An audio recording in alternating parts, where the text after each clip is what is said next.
혼란에 대하여 인사권자로서 사과한다고 하며 추미애 장관과 윤석열 총장에게 책임이 있다는 미꾸라지 사과를 하였습니다. 이렇게 대통령이 미꾸라지 사과로 더불어민주당이 아무 말 대잔치로 멍석을 까는 이유는 또 다른 법치주의 훼손을 진행해야 하기 때문입니다. 오늘 고위공직자범죄수사처장 추천위원회가 최종 후보자 선정을 시도합니다. 이 시국에 대통령의 안위는 내편 공수처가 아니라 백신이 지킬 수 있다는 사실을 상기시켜 드립니다. 법무부 장관을 즉각 경질하십시오.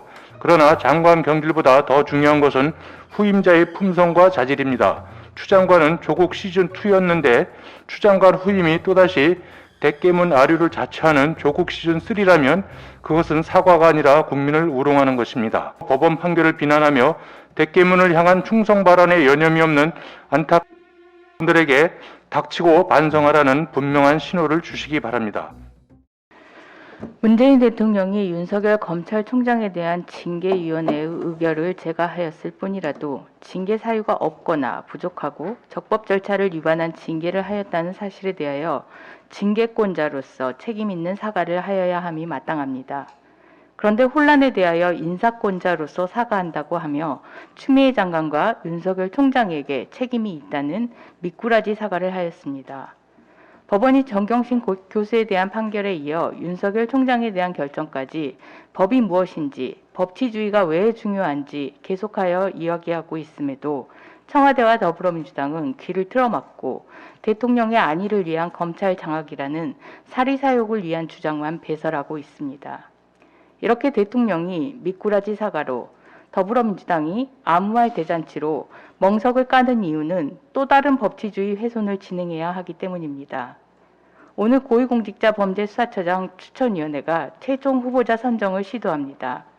더불어민주당은 의결 정족수를 5명으로 완화한 공수처법 개정 후 야당 측 추천위원 2명이 반대하더라도 나머지 5명 추천위원의 의결로 추천을 마무리하고 연초 공수처 출범을 계기로 윤석열 검찰총장의 직무복귀로 입은 타격을 회복해 보겠다는 방침입니다.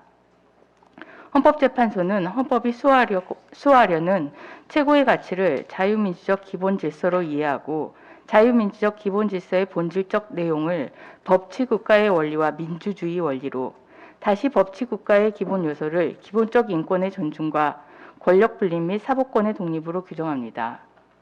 공수처법은 법치국가의 기본 요소인 권력 분립 및 사법권의 독립을 형해야 하는 독소 조항에 이를 견제할 방안이 없는 위헌 요소 때문에 헌법재판소의 심판 대상이 되어 있습니다.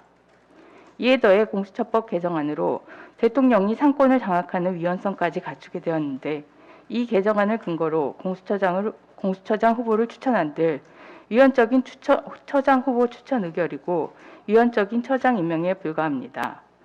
대통령이 공수처장 추천위원회의 추천을 받아 공수처장을 임명하더라도 헌법의 법치국가 원리를 부정하는 공수처를 설치하고 공수처장을 임명하였다는 사실을 부인할 수 없습니다.